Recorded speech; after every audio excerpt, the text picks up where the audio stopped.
सुधागढ़ education society माध्यमिक विद्यालय कलम्बोली की ओर से इस शैक्षणिक वीडियो में आपका हार्दिक हार्दिक स्वागत। आज हम कक्षा छठवीं मराठी माध्यम विषय हिंदी के बारे में अध्ययन करेंगे। मेरा नाम है श्री एटी ठाकुर। कक्षा छठवीं के पाठ्यपुस्तक में से तीसरा पाठ है उपहार। इस उपहार पाठ के बारे में हम लोग जानना चाहेंगे। इस पाठ का हम अध्ययन करेंगे, लेकिन पाठ पढ़ाने से पहले आमतौर पर इस पाठ का ब्यौरा बताने की मैं कोशिश करूंगा कि असल में उपहार प्राप्त कराने के लिए किस बातों को महत्वपूर्ण रखना चाहिए। पहले तो मैं कहना चाहूंगा कि कोई भी उपहार प्राप्त करने के लिए या कोई भी सफलता प्राप्त कराने के लिए या कोई भी लक्ष्य की प्राप्ति कराने के लिए हम लोगों के पास हमारी रुचि होना आवश्यक है, लगन होना आवश्यक है। मतलब सफलता की पूंजी प्राप्त कराने के लिए हमारे पास लगन हो, रुचि हो, तो हम लोग सफलता की पूंजी प्राप्त कर सकते हैं। आसानी से कोई भी हम लोग प्राप्त नहीं करा सकते। कई लोगों का कहना रहता है कि इन्हें हमारे जीवन में सफलता प्राप्त कराने के लिए ऐसी कोई बातों की आवश्यकता होती नहीं है, नसीब में होगा तो हम लोगों को मिलेगा। लेकिन मेरा मानना है कि नसीब को आजमाना पड़ता है। अपने आप घर में बैठे बैठे हम लोग सोचते रहेंगे कि चलो मेरे नसीब में होगा तो मिलेगा, मेरे नसीब में होगा तो मिलेगा, नहीं तो नहीं मिलेगा। नसीब घर में बैठे बैठे खुलने वाली नहीं है। घर में बैठे बैठे यही सोचते रहेंगे कि मैं भी ऐसा एक बंगला बनाऊंगा, मेरे पास भी एक बड़ी गाड़ी होगी, मेरे पास भी रुपया पैसा आ जाएगा, धन दौलत आ जाएगी। ये तो होने वाला नहीं है, क्योंकि नसीब को आजमाना पड़ता है। मतलब नसीब खुलवाने के लिए हम लोगों को जी तोड़ से मेहनत करनी पड़ती है। इसीलिए कहा गया है कि लक्ष्य की प्राप्ति कराने के लिए, उद्देश्य की प्राप्ति कराने के लिए हम लोगों को रुचि रखना चाहिए, हम लोगों को लगन की आवश्यकता है। देखिए, इस उपहार पाठ शुरू करने से पहले चित्र पहचान कर शब्द लिखो। चित्रों को पहचान कर शब्द लिखो, यह नाम हमारे इसमें बताने की कोशिश की गई है। सामने अपने नीचे के स्लाइड में अभी जो दिख रही है उसमें कुछ चित्र दिखाई दे रहे हैं। ऊपर पाठ का नाम है उपहार और नीचे कुछ चित्र है। इसमें से चित्रों को देखकर शब्द लिखना है। तो अभी मैं आप लोगों को बताना चाहूंगा कि इन चित्रों के शब्द क्या है, इन चित्रों को क्या क्या कहते हैं।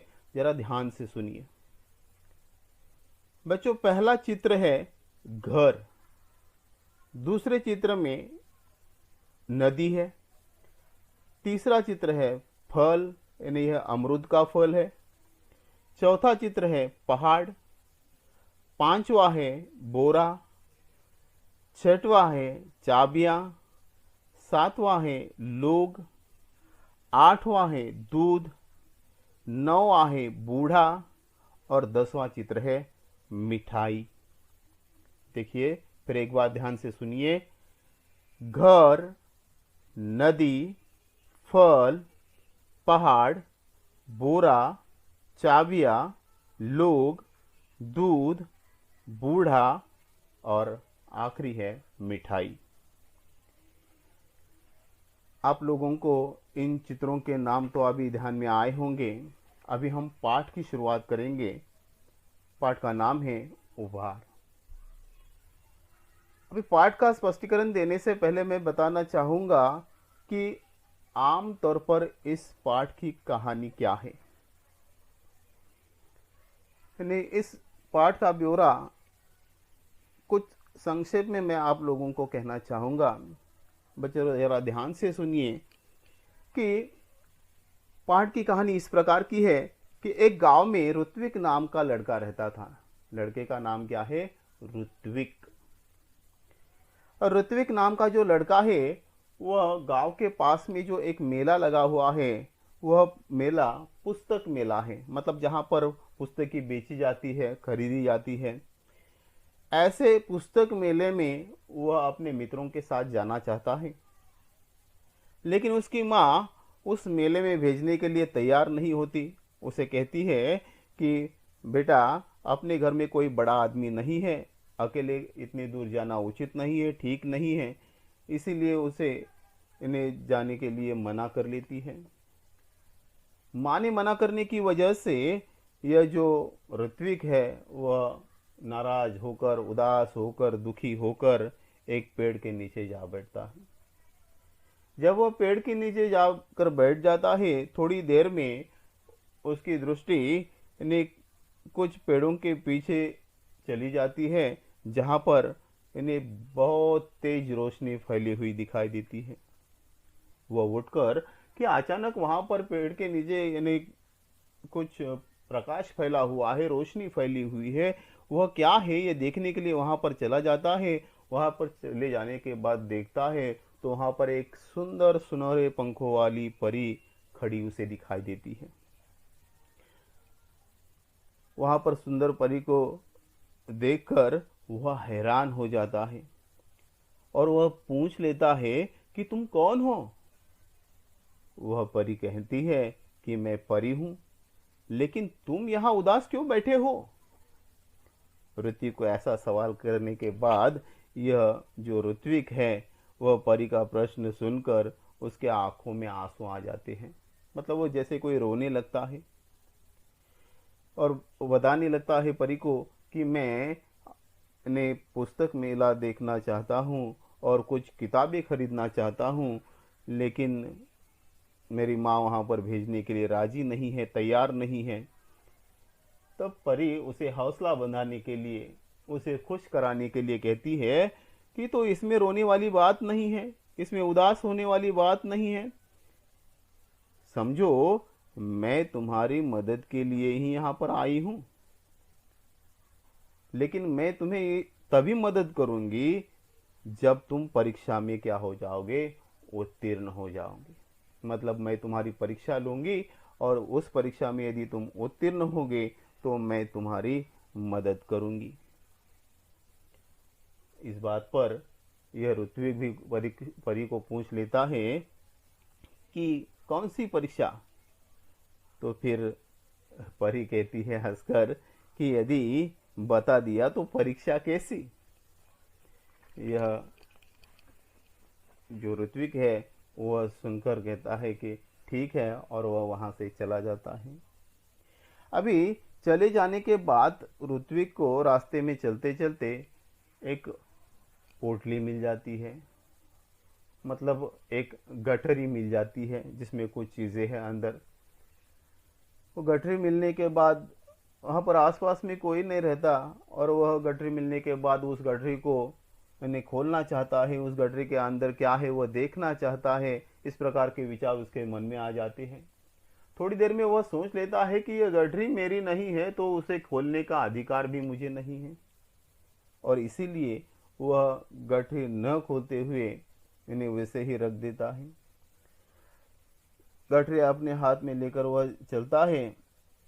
तभी इन्हें किस प्रकार वह परी उसकी परीक्षा के लिए राहगीर के रूप में, मतलब एक रास्ते में आने जाने वाले यात्री के रूप में कैसी आ जाती है, कैसे उसकी परीक्षा ले लेती है, कैसे उसे उपहार के रूप में क्या देती है, यह सब कुछ इस पाठ के जरिए बताने की कोशिश की गई है। और यह जो ऋत्विक नाम का लड़का जो है वह ईमानदार होने की वजह से अपने जीवन में जो उसका उद्देश्य है, जो उसका लक्ष्य है, जो वह चाहता है, वह उस काम में कैसे सफल साबित हो जाता है, यह सब कुछ इस पाठ के जरिए बताने की कोशिश की गई है। अभी उपहार इस पाठ के नाम से ही साफ हो जाता है कि उपहार मतलब किसी ने दी हुई भेंट स्वरूप वस्तु, मतलब कोई ईमानदारी के तौर पर दी हुई हो, कुछ यानी किसी ने कुछ अपने लगन से या अपने प्यार से दी हुई चीज हो, इन्हें उसे उपहार कहते हैं, मराठी में जिसे हम लोग कहते हैं भेंट वस्तु। तो देखिए हम लोग पूरी तरह से पाठ स्पष्टीकरण के रूप में अभी लेने वाले हैं। विद्यार्थी मित्रों, इन्हें जीवन में सफलता की पूंजी प्राप्त कराने के लिए ईमानदारी से रहना बहुत ही आवश्यक है। हम लोग ईमानदारी से रहेंगे तो अपने जीवन में खुशियां ही खुशियां आ जाएंगी, किसी भी प्रकार की कमी महसूस नहीं होगी। यह इस पाठ के जरिए बताने की कोशिश की गई है। आसान सा पाठ है, इसमें कोई भी दिक्कत नहीं, किसी भी प्रकार की कठिनाई हम लोगों को महसूस नहीं होगी। अभी पाठ शुरू करने से पहले मैं आपको बताना चाहूँगा कि अभी यह कोरोना का समय है, आपके पास किताबें नहीं होंगी, इसीलिए जो किताब में लिखित बातें हैं वह आपके सामने मैं रखना चाहूँगा। आप वहाँ पर देख सकते हैं और ध्यान से सुनकर इस पाठ का मज़ा ले सकते हैं, पाठ आसानी से समझ सकते हैं। क्योंकि पाठ की असलियत इस प्रकार की है कि पाठ में हम लोगों को शुरू में ही कहा गया है कि सुनो और दोहराओ। आप तो हमारे सामने है नहीं, इसीलिए सुनकर वापस वह दोहरा नहीं सकते, लेकिन कम से कम इस पाठ को ध्यान से सुन सकते हैं, समझ सकते हैं। इसीलिए ने बिल्कुल आपके सामने ने लिखित रूप में यह पाठ प्रस्तुत करने की कोशिश की गई है। देखिए अभी पाठ की कहानी क्या है, किस प्रकार है, ध्यान से सुनिए और समझने की कोशिश कीजिए। एक गांव में ऋत्विक नाम का लड़का रहता था। वह बहुत ही गरीब था। गांव के पास पुस्तक मेला लगा था। उसने माँ से कहा, मैं भी मेला देखने जाऊंगा। उसकी माँ बोली, देखो घर में कोई बड़ा नहीं है, तुम अकेले कैसे जाओगे इतनी दूर। बेटा मेला देखने की जिद छोड़ दो, चलो दूध पी लो। अपनी माँ की बात सुनकर ऋत्विक उदास हो गया और एक पेड़ के नीचे जा बैठा। देखिए पाठ समझने से पहले बार बार कहने की आवश्यकता तो मैं नहीं कहूँगा, लेकिन यह पाठ किसने किससे कहा, किसने किससे कहा, इसके लिए बहुत ही महत्वपूर्ण पाठ है। इस वाक्य ने पूरी तरह से इस पाठ में जो वाक्य है वह किसने किससे कहा के आधार पर ज्यादातर वाक्य है। पाठ की कहानी आप भी देखिए कि ऋत्विक नाम का जो लड़का है वह गांव में रहता था और वह बहुत ही गरीब था। उसके पास धन दौलत पैसा कुछ भी नहीं था। गरीबी की हालत में वह रहा करता था, लेकिन उसे पुस्तक पढ़ने का बहुत ही शौक था। पुस्तकों के बारे में उसे उसके मन में पूरी तरह से रुचि थी, जिसे हम मराठी में कहते हैं आवड़। और गांव के पास जो पुस्तक मेला लगा हुआ था, उस पुस्तक मेले में वह जाना चाहता था। अपनी माँ को कहता है कि मैं भी अपने दोस्तों के साथ कहाँ पर चला जाऊंगा, पुस्तक मेला देखने जाऊंगा।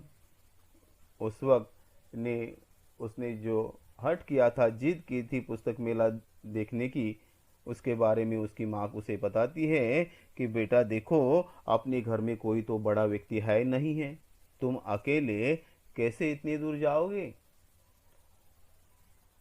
और उसकी जिद दूर कराने के लिए उसे उसकी माँ ने पीने के लिए दूध देने की कोशिश कर लेती है। कहती है कि जिद छोड़ दो और दूध पी लो।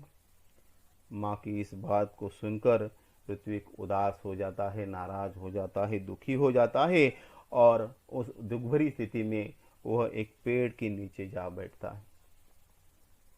अचानक उसकी दृष्टि पेड़ के नीचे गई जहां बहुत तेज रोशनी थी। वह बहुत असल में नाराज था, दुखी था। वह उठकर वहां चला गया। वह सुनहरे पंखे वाली एक परी खड़ी थी।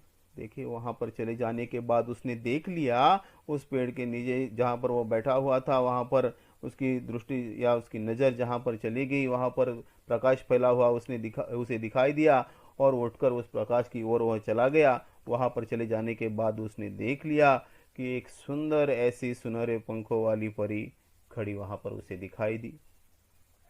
ऋत्विक ने हैरान होकर उस परी से पूछा, तुम कौन हो?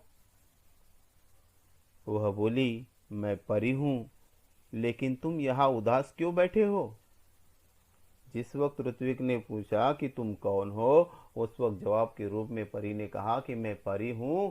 लेकिन फिर से परी ने ऋत्विक को ही सवाल पूछा कि तुम ऐसे यहाँ पर उदास क्यों बैठे हो? परी का प्रश्न सुनकर ऋत्विक की आंखों में आंसू आ गए। मतलब उसे रोना आ गया, वो उदास हो गया। आंखों में आंसू आना, रोना आना। देखिए यह मुहावरा महत्वपूर्ण है। आंखों में आंसू आना, रोना आना। वह बोला, मैं अपने दोस्तों के साथ पुस्तक मेला देखना और पुस्तकें खरीदना चाहता हूं। यह कहकर ऋत्विक खामोश हो गया।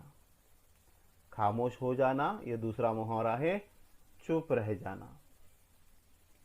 यानी ऋत्विक की आंखों में आंसू आने की वजह से इन्हें वह फिर से कहने लगा परी को कि मैं अपने दोस्तों के साथ कहाँ जाना चाहता था, मेले में जाना चाहता था और पुस्तकें खरीदना चाहता था। ऐसा कहने के बाद वह बिल्कुल चुप हो गया। तभी परी कहने लगी, इसमें दुख की क्या बात है? यह समझ लो तुम्हारी मदद करने के लिए ही मैं आई हूं। ऐसा मैं तभी करूंगी जब तुम मेरी परीक्षा में उत्तीर्ण हो जाओगे। नहीं, तुम्हारी मदद करने के लिए तो मैं यहाँ पर आई हूँ, ऐसा भी समझ लो। इसमें दुखी रहने की कोई बात नहीं है, उदास होने की कोई बात नहीं है। लेकिन